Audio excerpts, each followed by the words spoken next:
الكريم قال الله تعالى في الكلام المجيد ولا تلبسوا الحق بالباطل صدق الله العظيم وصدق رسوله النبی الکریم۔ محترم سامعین کرام، اساتذہ کرام، طلباء کرام، جیسا کہ معلوم ہے رمضان المبارک کا مہینہ چل رہا ہے اور اس کے میں بنیادی احکامات ذکر کیے جا رہے ہیں، عبادات کا ذکر، اس طرح روزے کے احکام۔ تو کل بھی میں نے روزے کے متعلق بیان کیا، آج بھی انشاءاللہ روزے کے متعلق ہی بیان کروں گا۔ روزہ جو ہے اسلام کا بنیادی رکن ہے اور اسلام کے بنیادی ارکان میں سے ایک رکن ہے، اور اس کے جو ہے نا بہت زیادہ فضائل بھی بیان ہوئے ہیں۔ اور جو زکوٰۃ ادا نہیں کرتا اس کے اوپر سخت وعیدیں بھی آئی ہیں حضور صلی اللہ علیہ وسلم کی طرف سے کہ زکوٰۃ جو ہے اسلام کا اہم رکن ہے۔ تو اس کے اوپر 2-3 حدیثیں پیش کروں گا کہ زکوٰۃ ادا کرنے کے کتنے ہی فائدے ہیں۔ حضور صلی اللہ علیہ وسلم نے صحابہ کرام کی ایک جماعت کو نصیحت کرتے ہوئے ارشاد فرمایا، تمہاری اسلام کے اندر تکمیل اس میں ہے کہ تم زکوٰۃ ادا کرو۔ تمہارا اسلام کیسے مکمل ہوگا کہ تم زکوٰۃ ادا کرو گے تو آپ مسلمان پورے کہلاؤ گے۔ اسی طرح دوسری حدیث مبارکہ حضرت عائشہ صدیقہ رضی اللہ عنہا سے روایت ہے کہ حضور صلی اللہ علیہ وسلم سے میں نے سنا، آپ صلی اللہ علیہ وسلم نے ارشاد فرمایا کہ زکوٰۃ جو ہے زکوٰۃ ادا کریں اور اللہ تعالیٰ کی طرف سے اس کا حکم ہے۔ اور اسی طرح حضور صلی اللہ علیہ وسلم کی طرف سے اور بھی بہت ساری احادیث ہیں۔ ایک صحابی نے عرض کیا، اے اللہ کے نبی صلی اللہ علیہ وسلم، مجھے کوئی ایسا عمل بتائیے کہ میں اس پہ عمل کروں اور جنت میں داخل ہو جاؤں۔ ایسا عمل بتائیے کہ میں اس پہ عمل کروں اور جنت میں داخل ہو جاؤں۔ آپ صلی اللہ علیہ وسلم نے فرمایا کہ ایک اللہ کی عبادت کرو، اس کے ساتھ کسی کو شریک نہ ٹھہراؤ، نماز قائم کرو، زکوٰۃ ادا کرو، صلہ رحمی کرو۔ اس کے اندر بھی بنیادی چیزوں میں زکوٰۃ کا حکم فرمایا۔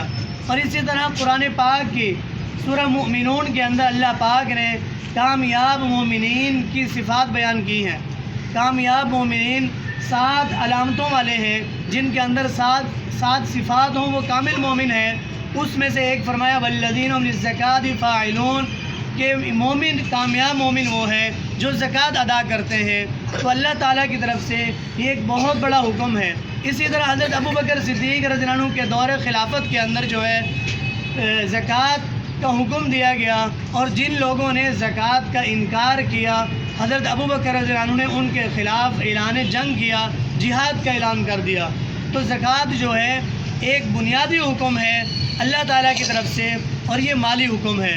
اور اس طرح جو ہے زکوٰۃ حضور صلی اللہ علیہ وسلم نے فرمایا، جس نے تم میں سے زکوٰۃ ادا کی اس نے اپنا مال کے اندر فرض حق کو پورا کیا، اس نے مال کے اندر فرض حق کو پورا کیا۔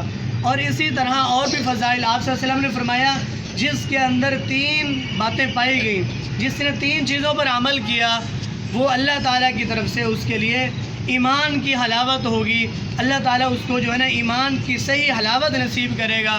نمبر 1 فرمایا ایک اللہ کی عبادت کرے، اور پھر دوسرا فرمایا زکوٰۃ ہر سال ادا کرے خوشی کے ساتھ، ہر سال خوشی کے ساتھ زکوٰۃ ادا کرے، اور لا الہ الا اللہ کا اقرار کرے۔ 3 چیزیں کہیں، ایک لا الہ الا اللہ کا اقرار، اللہ کی عبادت، اور ہر سال زکوٰۃ ادا کرے خوشی کے ساتھ۔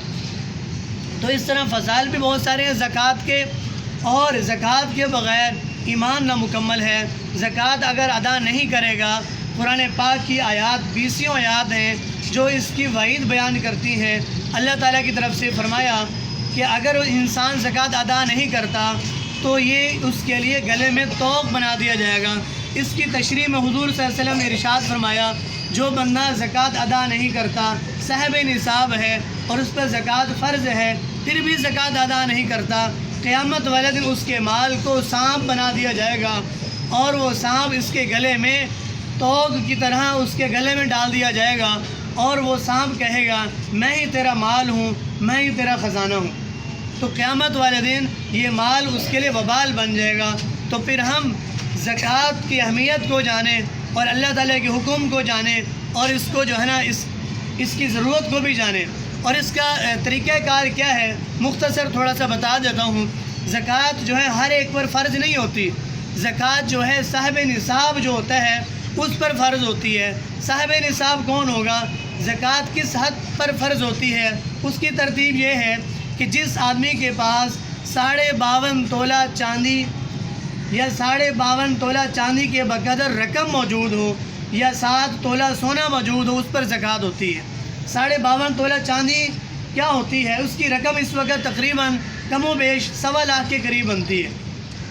جس کے بعد اتنی رقم موجود ہو اور اس پر 1 سال گزر جائے، جس پر اتنی رقم موجود ہو، یا چاندی ہے یا سونا ہے، اور اس کی رقم اتنی بن جاتی ہے 1.25 لاکھ کے قریب، تو پھر اور اس پر 1 سال گزر جائے اور وہ ضرورت سے زائد ہو اور اس پر کوئی قرض نہ ہو، تو پھر اس پر جو ہے زکوٰۃ فرض ہے۔ اور کتنی ادا کرنی ہے؟ وہ فرمایا کہ کل مال کا 40واں حصہ، کل مال کا 40واں حصہ ادا کیا جائے گا۔ تو اگر 1000 روپیہ ہو تو اس کی زکوٰۃ 2.5% نکالی جائے گی۔ 100 روپیہ ہو مثال کے طور پر، اس کی بھی 2.5% نکالی جائے گی، تو کل مال کی 2.5% رقم نکالی جائے گی۔ تو اس طریقے سے ترتیب بنے گی۔ تو ہم کوشش کریں جن کے اوپر زکوٰۃ فرض ہے وہ غریبوں کا حق ہوتا ہے اور ان کو ادا کرے۔ اس طرح ایک اور حدیث مبارک حضرت عائشہ رضی اللہ عنہ کی سنا کر بات ختم کرتا ہوں۔ حضرت عائشہ رضی اللہ عنہ کی حدیث فرماتی ہے کہ آپ صلی اللہ علیہ وسلم نے فرمایا، جس مال میں زکوٰۃ کا مال ہو وہ مال تباہ ہو جائے گا۔ یعنی جس پر زکوٰۃ فرض ہے اور وہ زکوٰۃ ادا نہیں کر رہا تو اللہ پاک اس مال کو تباہ کر دیں گے، اس مال میں برکت ختم ہو جاتی ہے۔